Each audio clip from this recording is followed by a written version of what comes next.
4월 22일 목요일 새벽 묵상입니다. 오늘 우리에게 주신 하나님의 말씀은 사도행전 26장 13절에서 23절 말씀입니다. 왕이여 정오가 되어 길에서 보니 하늘로부터 해보다 더 밝은 빛이 나와 내 동행들을 둘러 비추는지라. 고기가 다 땅에 엎드러짐에 내가 소리를 들으니 히브리 말로 이르되 사울아 사울아 내가 어찌하여 나를 박해하느냐. 가시체를 뒷발질하기가 내게 고생이니라. 내가 대답하되 주님 누구이시니까. 주께서 이르시되 나는 내가 박해하는 예수라. 일어나 너의 발로 서라.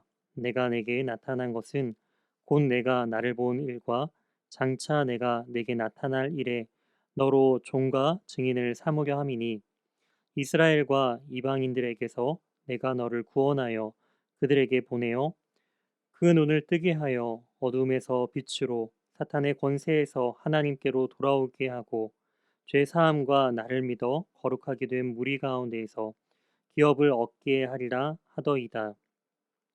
아그리빠 왕이여 그러므로 하늘에서 보이신 것을 내가 거스르지 아니하고 먼저 다메섹과 예루살렘에 있는 사람과 유대 온 땅과 이방인에게까지 회개하고 하나님께로 돌아와서 회개에 합당한 일을 하라 전함으로 유대인들이 성전에서 나를 잡아 죽이고자 하였으나 하나님의 도우심을 받아 내가 오늘까지 서서 높고 낮은 사람 앞에서 증언하는 것은 선지자들과 모세가 반드시 되리라고 말한 것밖에 없으니 곧 그리스도가 고난을 받으실 것과 죽은 자 가운데서 먼저 다시 살아나사 이스라엘과 이방인들에게 빛을 전하시리라 함이니이다 하니라. 아멘. 오늘 본문을 중심으로 종과 증인으로 사는 삶이라는 제목으로 하나님의 말씀 증거하도록 하겠습니다. 사도행전에 바울의 회심의 사건이 세 번 등장하게 됩니다. 9장과 22장 그리고 마지막으로 이 본문인 26장에서 아그리빠 왕 앞에서 사도 바울은 자신의 그 회심의 사건에 대한 이야기를 다시 한번 언급하고 있습니다. 13절에 언급한 것처럼 이때가 정오라라는 것들을 언급하면서 해보다 더 밝은 빛이 나와 내 동행들을 둘러 비추었다라고 이야기를 하고 있죠. 요한복음 1장을 보시게 되면은 빛으로 예수 그리스도께서 오신 그 사건들을 또한 언급하고 있습니다. 하지만 빛이 비추었지만 어둠은 이 빛이 비춤을 깨닫지 못하는 것처럼 사울과 그 일행들은 이 빛을 보았지만 그 빛의 의미를 온전히 깨닫지는 못하였습니다. 그랬을 때 예수 그리스도께서는 사울에게 또한 소리를 통하여서 말씀하시죠. 14절에 등장하는 것처럼 사울아 사울아 내가 어찌하여 나를 박해하느냐 가시체를 뒷발질하기가 내게 고생이니라 라고 이야기를 하고 있습니다. 가시체가 뒷발질하기가 내게 고생이다라는 의미는요. 끝이 뾰족한 막대기로 수레를 끄는 짐승들을 이렇게 휘모는 관습을 암시하고 있는 것인데요.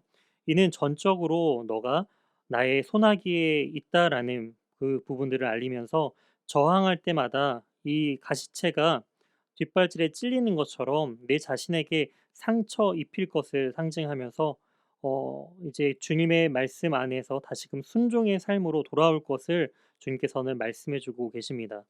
그런 것처럼 이렇게 말씀하시는 분이 누구이신지에 대한 바울이 예수님께 질문하였을 때 주님께서는 나는 내가 박해하는 예수라라고 말을 하시면서 바울에 대한 그 예수님의 비전을 또한 16절에 말씀하고 계십니다. 내가 나를 본 일과 또한 장차 내게 나타날 일에 종과 증인으로서 이 바울을 세우신다라는 것이죠. 그로 인해서 바울을 통하여서 이스라엘과 이방인들의 그 구원을 또한 이 바울을 통해서 하실 것에 대한 계획들을 말씀하고 계십니다.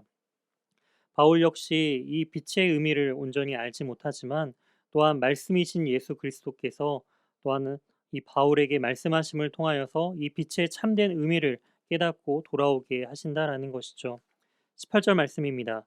그 눈을 뜨게 하여 어둠에서 빛으로 사탄의 권세에서 하나님께로 돌아오게 하고 죄사함과 나를 믿어 거룩하게 됨 무리 가운데 기업을 얻게 하리라.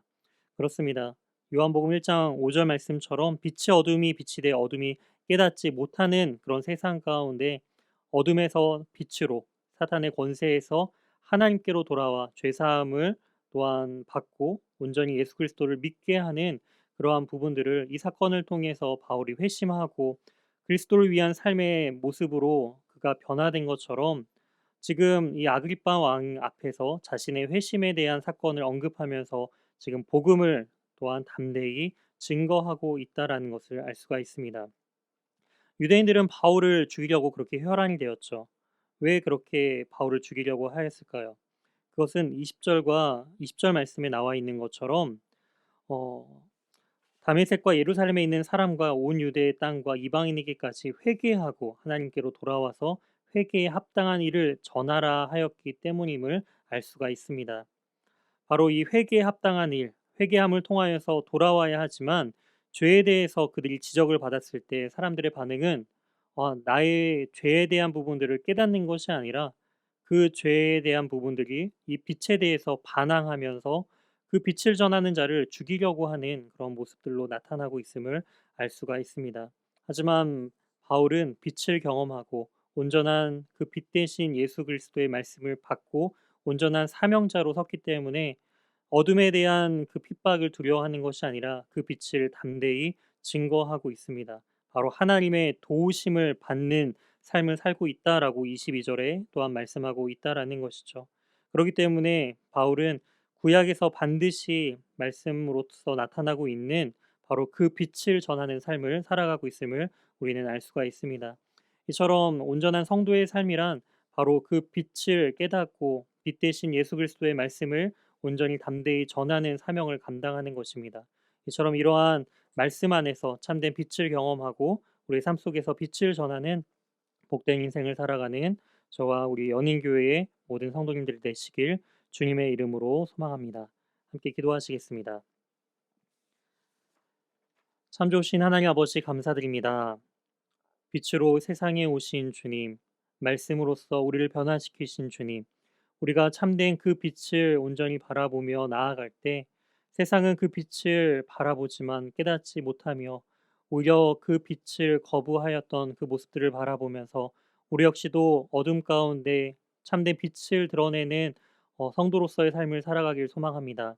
하나님의 도우심으로 말미암아 우리에게 주신 그 사명들을 하나님의 그 은혜로서 온전히 감당할 수 있는 힘과 능력을 우리에게 허락하여 주시옵소서. 오늘 하루도 빛을 증거하는 복된 인생들이 될 수 있도록 우리의 삶을 인도해 주실 것을 믿사오며 이 모든 말씀 살아계신 예수 그리스도의 이름으로 기도드립니다. 아멘. 다음 기도 제목을 가지고 함께 기도하시겠습니다. 오늘 말씀을 기억하며 목숨 걸고 복음을 전한 바울처럼 종과 증인의 삶을 온전히 감당하게 해달라고 기도해 주시기 바랍니다. 이어서 코로나19의 조속적인 종식과 교회와 모든 성도들의 안전을 위해 기도해 주시기 바랍니다. 세 번째로 박재훈 담임 목사님께 하나님의 은혜와 능력이 충만하여 연희교회를 잘 이끌어갈 수 있도록 기도해 주시기 바랍니다. 네 번째로 이응복 이정미 선교사님의 사역과 가정 그리고 건강을 위해 기도해 주시기 바랍니다. 마지막으로 이번 요양 치료 중인 환우의 회복을 위해 기도할 때 오늘은 김동기 집사님을 위해 기도해 주시기 바랍니다. 폐암과 신장암 가운데 다시금 건강이 회복될 수 있도록 기도해 주시기 바랍니다. 다 같이 기도하시겠습니다.